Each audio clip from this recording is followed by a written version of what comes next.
Hello students, आज हमें समझना है law of conservation of mass के बारे में, है ना। Law of conservation of mass के अकॉर्डिंग क्या होता है, देखो, मास can neither be created nor be destroy. मतलब आप मास को कभी भी क्रिएट नहीं करेंगे, किसी भी केमिकल या फिजिकल चेंज में क्या करेंगे, आप मास को कभी भी क्रिएट नहीं कर सकेंगे और डिस्ट्रॉय भी नहीं कर सकेंगे। जैसे whenever a physical or chemical change takes place, the total mass of the reactant is equal to the total mass of the product. कहने का ये मतलब है कि जो मास ऑफ रिएक्टेंट रहेगा, है ना, मास ऑफ रिएक्टेंट, अब ये रिएक्टेंट्स क्या होते हैं मैं आपको बताऊंगा अभी। Mass of reactant is equal to the mass of product, mass of product. हमेशा याद रखें हम कि मास ऑफ रिएक्टेंट जो रहेगा वो मास ऑफ प्रोडक्ट के इक्वल रहेगा। कहने का मतलब ये है कि जैसे आपने रिएक्ट किया कार्बन प्लस ऑक्सीजन को, है ना, और हमारे पास बन रहा है क्या, कार्बन डाइऑक्साइड। क्या बन रहा है, कार्बन डाइऑक्साइड। कार्बन यहाँ पर मैं ले रहा हूँ 5 ग्राम लिया मैंने, कार्बन कितना लिया 5 ग्राम, और ऑक्सीजन लिया मैंने 10 ग्राम। ठीक है, तो मैं बोल रहा हूं यहां पर कि जो कार्बन डाइऑक्साइड बनेगा वो कितना बनेगा, 15 ग्राम बनेगा। कितना बनेगा, 15 ग्राम बनेगा। कहने का ये मतलब है कि दोनों को हम क्या कर देंगे, सम कर देंगे। मतलब जितना मास रिएक्टेंट का था, है ना, जो रिएक्शन में पार्टिसिपेट करते हैं, इनको हम क्या बोलते हैं, रिएक्टेंट्स। रिएक्टेंट्स। और जो रिएक्शन के बाद में जो प्रोडक्ट बनता है इसको बोला जाता है प्रोडक्ट। क्या बोलते हैं हम इसको, प्रोडक्ट। क्लियर है बात हमको। तो जो रिएक्टेंट्स रहेंगे उसका मास रहेगा और प्रोडक्ट का मास रहेगा, वो ऑलवेज क्या रहेगा, इक्वल रहेगा, इस लॉ के अकॉर्डिंग, है ना। तो लॉ ऑफ तो क्या यहाँ पर मास क्रिएट हुआ, नया तो कोई मास ही नहीं दिख रहा हमको। यहाँ पर 5 + 10 कितना होगा, 15 होगा। तो मास को आप ना तो क्रिएट कर रहे हो और डिस्ट्रॉय भी नहीं कर रहे हो, क्रिएट भी नहीं हो रहा और डिस्ट्रॉय भी नहीं हो रहा।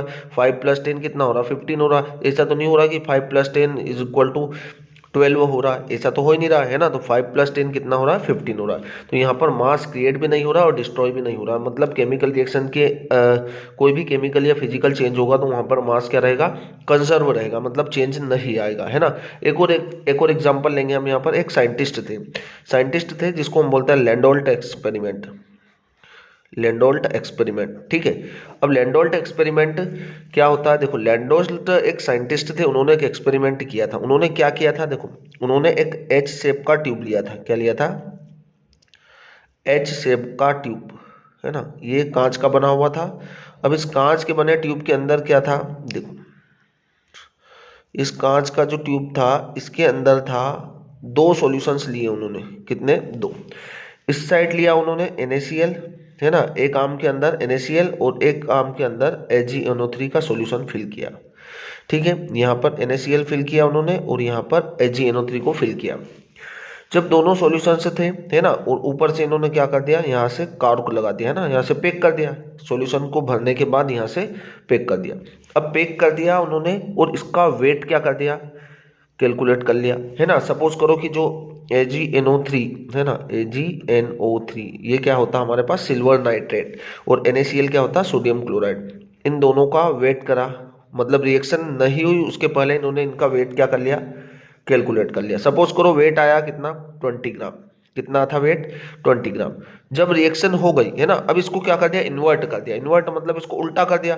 उल्टा कर दिया तो ये सॉल्यूशंस क्या हो जाएंगे, मिक्स हो जाएंगे, है ना।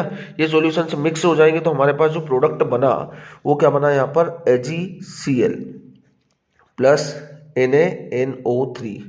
ये जो हमारे पास बना, क्या बना, प्रोडक्ट बना। ये तो होगा हमारे पास प्रोडक्ट और ये होंगे हमारे पास रिएक्टेंट। तो रिएक्टेंट का मास जो था कितना था, 20 ग्राम। जब रिएक्शन नहीं की थी तब इन दोनों का वेट कितना था, 20 ग्राम। जब रिएक्शन हो गई, इसको इन्वर्ट या उल्टा करने के बाद जब दोनों आपस में मिक्स हो गए तो जो हमारे पास प्रोडक्ट बना उसका भी मास कितना था, 20 ग्राम था। मतलब मास क्या है, मास इक्वल है। रिएक्टेंट का मास और प्रोडक्ट का, देखो इधर AgNO3 था हमारे पास, ये AgCl में चेंज हुआ, और ये NaCl था तो ये NaNO3 में चेंज हो गया। तो यहाँ पर क्या हुआ, फिजिकल और केमिकल चेंज। यहाँ पर केमिकल चेंज भी दिख रहा है हमको। तो कभी भी फिजिकल चेंज हो या केमिकल चेंज हो, वहां पर मास क्या रहेगा, ऑलवेज इक्वल रहेगा। मतलब जितना मास रिएक्टेंट का होगा उतना ही मास किसका होगा, प्रोडक्ट का होगा। क्लियर है बात आपको, तो बहुत ही अच्छे से क्लियर होना चाहिए। नेक्स्ट लॉ हमारे पास है लॉ ऑफ कांस्टेंट प्रोपोर्शन। अब लॉ ऑफ कांस्टेंट प्रोपोर्शन क्या बोलता है हमें, देखो, in a chemical substance compounds elements are always in a fixed proportion by mass. कहने का मतलब ये है कि कोई भी कंपाउंड्स हो उसमें एलिमेंट्स जो रहेंगे, जितने भी एलिमेंट्स रहेंगे जिससे मिलकर वो बना हुआ, जैसे कि हमारे पास कोई भी कंपाउंड हो, जैसे CO2 लिया हमने, है ना, CO2। अब CO2 जो है इसमें कार्बन का मास कितना होता है आपको पता है, कार्बन का मास जो होता है ना, एटॉमिक मास जो होगा वो होगा 12, और ऑक्सीजन का कितना होगा, ऑक्सीजन का होता है 16, कितना होता है 16। कितने ऑक्सीजन है यहाँ पर, 2 ऑक्सीजन, तो हम 16 को 2 से मल्टीप्लाई कर देंगे। क्लियर है बात हमको। कार्बन का मास 12, ऑक्सीजन का मास 16, 16 एक ऑक्सीजन का मास 16 है तो 2 का कितना होगा, 2 से हमने मल्टीप्लाई किया, तो यहाँ पर आ रहा है 12:32।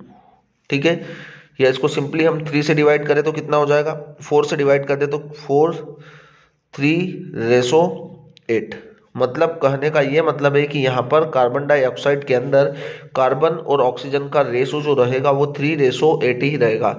चाहे आपको कार्बन डाइऑक्साइड किसी भी सोर्स से ऑब्टेन हो रहा है उसमें कार्बन और ऑक्सीजन का रेशो कितना रहेगा, 3:8 ही रहेगा। क्लियर है, कांस्टेंट रहेगा। कांस्टेंट कहने का मतलब ये कि कार्बन डाइऑक्साइड में 3:8 है। यदि ये हम रेशो को चेंज कर दे तो आपके पास फिर कार्बन डाइऑक्साइड नहीं बनेगा, फिर कुछ अदर प्रोडक्ट बन जाएगा। क्लियर है बात हमको। जैसे हम यहाँ पर कार्बन मोनोऑक्साइड ले लें, कार्बन मोनोऑक्साइड है ना, इसमें कितना है कार्बन का एटॉमिक मास है 12, ऑक्सीजन का कितना है 16, कितना है 16। अब इसको 4 से डिवाइड करें तो हम कितना होगा, 4×3=12 और 4×4=16। मतलब देखो हमने 3:4 में कंबाइन किया तो हमारे पास कुछ प्रोडक्ट अलग बन रहा है। मतलब कहने का ये मतलब है कि किसी भी कंपाउंड में एलिमेंट्स का रेशो क्या होगा, फिक्स रहेगा। मतलब यहाँ पर आप 3:8 में मिक्स करेंगे तो आपको कार्बन डाइऑक्साइड बनेगा, और जब 3:4 में कंबाइन करेंगे तो आपको कार्बन मोनोऑक्साइड मिलेगा, है ना, इनको कार्बन मोनोऑक्साइड होगा। एक और एग्जांपल्स लेंगे हम यहाँ पर, जैसे H2। अब H2O है, H2O में आपको पता है हाइड्रोजन का मास कितना होता है, 1। कितना मास होता है, 1। कितने हाइड्रोजन है यहाँ पर, 2। ठीक है, ऑक्सीजन का मास होता है 16, तो हम बोल सकते हैं कि 2:16 या 1:8। कहने का ये मतलब है कि यहाँ पर हाइड्रोजन और ऑक्सीजन का रेशो कितना होगा, 1:8 ही रहेगा। अब वो वाटर आपको किसी भी सोर्स से ऑब्टेन हो रहा है, चाहे आपको ट्यूबवेल से मिल रहा है, चाहे हेडपंप से मिल रहा है, चाहे नल से मिल रहा है, कहीं से भी मिल रहा है, उसमें हाइड्रोजन और ऑक्सीजन का रेशो कितना रहेगा, 1:8 ही रहेगा। मतलब कहने का ये मतलब है कि जो वाटर है वो क्या होगा, कांस्टेंट रहेगा, उसमें हाइड्रोजन और ऑक्सीजन का रेशो या किसी भी कंपाउंड के अंदर जो एलिमेंट्स का रेशो रहेगा वो क्या रहेगा, फिक्स रहेगा। तो बात आपको बहुत अच्छे से समझ में आ जाती है। हम नेक्स्ट टॉपिक की तरफ मूव करेंगे, हम डाल्टन्स एटॉमिक थ्योरी। नेक्स्ट जो टॉपिक होगा हमारा वो होगा डाल्टन्स एटॉमिक थ्योरी, है ना। ये हमारे पास है डाल्टन्स एटॉमिक थ्योरी। अब डाल्टन्स एटॉमिक थ्योरी क्या बोलता है हमको, देखो, all matter is made up of very टिनी particles called atoms. आपको पता है कि मैटर की कितनी स्टेट्स होती है, मैटर की जो स्टेट्स होती है वो 3 स्टेट्स होती है, सॉलिड, लिक्विड और गैस। चाहे सॉलिड हो, चाहे लिक्विड हो, चाहे गैस हो, आपको पता है कि सभी में क्या होते हैं, पार्टिकल से मिलकर बनते हैं। सॉलिड के अंदर क्या होते हैं, पार्टिकल बहुत ही पास पास होते हैं, पता है आपको। लिक्विड के अंदर पार्टिकल्स के बीच में फोर्स ऑफ अट्रैक्शन क्या होता है, बहुत ही कम होता है ना। फोर्स ऑफ अट्रैक्शन क्या होगा यहाँ पर, बहुत कम है इसकी कंपेयर में, है ना। तो सॉलिड के अंदर तो पार्टिकल्स क्या होते हैं, बहुत पास पास होते हैं। लिक्विड में पार्टिकल्स क्या होते हैं, बहुत ही थोड़ा दूर होंगे। और गैस में पार्टिकल से सबसे ज़्यादा दूर होंगे, है ना। आपको पता है ये गैस मॉलिक्यूल्स है। तो सभी तीनों स्टेट से होगी वो किससे मिलकर बनी है, एटम से बनी है ना। टीनी पार्टिकल्स जो बहुत ही स्मॉल पार्टिकल है उनको हम बोलते हैं एटम्स। तो डाल्टन्स ने हमें ऐसा बताया था कि all matter is made up of very tiny particles, मतलब कोई भी स्टेट्स हो मैटर की वो कैसे मिलकर बनी होगी, एटम से। तो पहला पॉइंट तो आपको क्लियर होगा। दूसरा पॉइंट हमको ऐसा बोल रहा है, atoms can not be further divided into still smaller particles. कहने का ये मतलब है कि हम एटम्स, है ना, आज से देखो 18 सेंचुरी की बात हम कर रहे हैं, किसकी बात कर रहे हैं, 18th सेंचुरी की। मत तो डाल्टन से ऐसा बोलते थे कि एटम्स को फर्दर डिवाइड करना पॉसिबल नहीं। आज की कंडीशन में तो हम एटम्स को डिवाइड कर सकते हैं, बट उस समय में क्या होता था, एटम्स को डिवाइड करना पॉसिबल नहीं था। आज की कंडीशन में तो हमें पता है कि एटम के अंदर क्या होते हैं, प्रोटॉन्स और न्यूट्रॉन्स प्रेजेंट होंगे न्यूक्लियस में, और उसके अराउंड जो ऑर्बिट होता है उसमें प्रेजेंट होते हैं क्या, इलेक्ट्रॉन्स, है ना। यहाँ पर क्या होते हैं, प्रोटॉन्स भी होते हैं और न्यूट्रॉन्स भी होते हैं। तो इनको तो डिवाइड करना पॉसिबल है आज की कंडीशन में, बट उस समय क्या था, एटम्स को डिवाइड करना पॉसिबल नहीं था, है ना। स्मॉल पार्टिकल्स में हम और फर्दर डिवाइड नहीं कर सकते थे। सेकंड पॉइंट भी क्लियर होगा आपको। थर्ड पॉइंट है, atoms can neither be created nor be destroy in a chemical reaction. Atoms क्या होगा, कभी भी क्रिएट नहीं होगा। जैसे कि एग्जाम्पल के लिए हम यहाँ पर ले C+O2, क्या बना रहा है वो, CO2। अब C+O2 रिएक्ट करेंगे और CO2 बन रहा है, तो आपको पता है यहाँ पर कि ये जो कार्बन था क्या इधर किसी अदर एलिमेंट में चेंज हुआ या किसी अदर एटम में चेंज हुआ, नहीं हुआ। रिएक्टेंट साइड जिस फॉर्म में था या जिस मतलब कार्बन एलिमेंट था, तो इस साइड भी क्या है, कार्बन ही है। इस साइड ऑक्सीजन था, इस साइड भी ऑक्सीजन है। क्या किसी कोई एटम्स क्या क्रिएट हुआ, कोई एटम से डिस्ट्रॉय हुआ, नहीं हुआ। तो एटम्स क्या होगा, कभी भी क्रिएट नहीं कर सकेंगे आप और डिस्ट्रॉय भी नहीं कर सकेंगे, वो एज इट इज रहेगा रिएक्टेंट साइड और प्रोडक्ट साइड। ठीक है, तो ये हमारे पास थर्ड पोस्टुलेट से होगा। फोर्थ पोस्टुलेट से atoms of particular elements are identical in all respect. कहने का मतलब ये है कि मैं यहाँ पर दो ले रहा हूँ, क्या, ब्लॉक ऑफ आयरन। क्या ले रहा हूँ, block of iron, block of iron. अब आयरन का मैंने एक टुकड़ा लिया यहाँ पर, ये आयरन का दूसरा टुकड़ा है। ठीक है, ये भी आयरन है और ये भी आयरन। इसके अंदर किसके एलिमेंट्स होंगे, आयरन के होंगे। सभी आयरन के एलिमेंट्स होंगे, पता ही है आपको, है ना, क्योंकि मेटल है। और इसके अंदर भी आयरन के एलिमेंट्स होंगे और ये भी क्या है। तो कहने का मतलब ये है कि जो आयरन के एलिमेंट्स है और इसमें भी आयरन के जो एलिमेंट्स है उनका मास, है ना, उनका मास भी फिक्स है, उनका साइज भी फिक्स है और वो उनका एटॉमिक नंबर भी क्या होगा, सेम होगा। क्लियर है बात हमको। तो कहने का मतलब है कि इसके एटम्स, इस आयरन ब्लॉक फर्स्ट के एटम्स और सेकंड के एटम्स क्या रहेंगे, इक्वल ही रहेंगे, है ना, इक्वल रहेंगे। मतलब इनका एटॉमिक मास हो, एटॉमिक साइज हो या एटॉमिक नंबर हो, सभी क्या रहेगा, इक्वल रहेगा। ये आयरन जैसा होगा वो भी आयरन वैसा ही होगा, है ना, तो इनमें तो कोई चेंज होगा नहीं। तो हमने बोला कि atoms of particular elements are identical in all respect.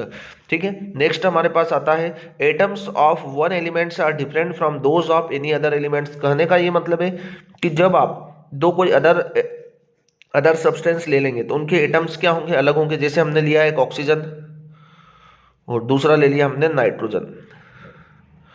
तो ऑक्सीजन के एलिमेंट्स में आपको पता ऑक्सीजन गैस है, तो ऑक्सीजन क्या होगा, ऑक्सीजन के एलिमेंट्स कुछ अलग है या ऑक्सीजन के एटम्स कुछ अलग है नाइट्रोजन की कंपेयर में, होंगे या नहीं। क्योंकि आपको पता है ऑक्सीजन का नंबर कितना होता है 8 और मास कितना होता है 16 और नाइट्रोजन का कितना होता है 7 और इसका कितना होता है मास 14। तो ये तो एलिमेंट्स का मास भी अलग है, इन दोनों एलिमेंट्स का मास भी अलग है, इन दोनों एलिमेंट्स के नंबर भी अलग है, इन दोनों का साइज भी अलग है। तो ये तो अलग अलग हो रहा है ना। तो हमने बोला कि atoms of elements are different from those of any other elements. ये हम ले ले आयरन और गोल्ड, तो आयरन और गोल्ड के भी एलिमेंट्स क्या होंगे, अलग अलग होंगे, उनके नंबर भी अलग है और उनका मास भी अलग है। तो आपको बहुत ही अच्छे से क्लियर हो चुका होगा पॉइंट्स। नेक्स्ट हमारे पास होगा एटम्स ऑफ डिफरेंट एलिमेंट्स में combined in a simple wool number. कहने का ये मतलब है कि जैसे हम एक एग्जांपल लें कार्बन डाइऑक्साइड का। अब इसमें जो कंबाइन हुआ, हमने अभी यहाँ पर देखा था कितना रेशो आ रहा था, कितना रेशो आ रहा था, स्पेस पर देखते हैं हम कितना रेशो आ रहा था, यहाँ पर 3:8 आ रहा था, है ना। तो ये क्या है, एक वूल नंबर है, कोई फ्रैक्शन में तो आ नहीं रहा हमारे पास, है ना। ये भी क्या है, वूल नंबर है। वूल मतलब क्या होता है, कंप्लीट नंबर होगा, है ना, कभी भी फ्रैक्शन में नहीं दिखेगा आपको ये। तो ये क्या होगा, हमने लास्ट पॉइंट में हम यही चीज बोल रहे हैं कि एटम्स ऑफ डिफरेंट एलिमेंट्स में combine in a simple wool number ratio in a compounds. मतलब यहाँ पर क्या रहेगा, कभी भी आपको फ्रैक्शन में देखने को नहीं मिलेगा। तो बहुत ही अच्छे से डाल्टन से एटॉमिक थ्योरी आपको स्टूडेंट्स क्लियर हो चुकी होगी। Thank you.